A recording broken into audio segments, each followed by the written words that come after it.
कृतस्तु सर्वदा सदा दुराचाररता विमार्गगा क्रोधाग्नि दग्धाः कुटिलाश्च कामिनः सप्ताह यज्ञेन कलौ पुनन्ति ते। कहा भैया ये मानवाः पाप कृतस्तु सर्वदा, जो मानव जब से जन्म लिया है और जब तक उसकी मृत्यु नहीं हो जाती है वो निरंतर केवल पाप ही पाप करता रहता है, ऐसा पापी भागवत कथा को सुनने से तर जाता है, उसको मुक्ति मिल जाती है।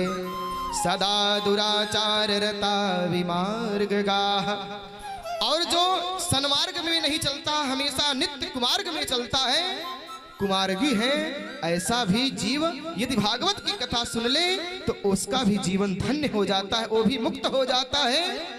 क्रोधाग्नि दग्धाः कुटिलाश्च कामिनः, जो क्रोधी स्वभाव का है, क्रोध की अग्नि हमेशा उसके हृदय में जलती रहती है, ऐसा क्रोधी भी अगर भागवत की कथा सुन ले उसके भी जीवन का उद्धार हो जाता है। कुटिलाश्च कामिनः, कुटिल हो, कामी हो, ऐसे भी जीव का ये भागवत कथा उद्धार कर देती है। नारद जी ने कहा भैया झूठ बोल रहे हो, लग रहा है झूठ बोल रहे हैं आप। अरे इसका कोई प्रमाण भी है आपके पास? आज जब सुध जी से सौनकादि ऋषियों ने कहा प्रभु इसका कोई प्रमाण है, कोई पापी तरा है आज तक भागवत की कथा सुनने से, तो आप हमको बताइए। कहते हैं इसके विषय में मैं तुमको एक इतिहास सुनाता हूं। कौन सा इतिहास? इतिहास माने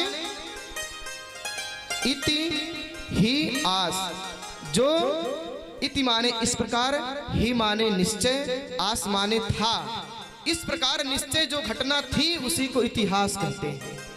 इतिहास पढ़ते हैं आप लोग ना, इतिहास भूगोल, इतिहास सुनाते हैं।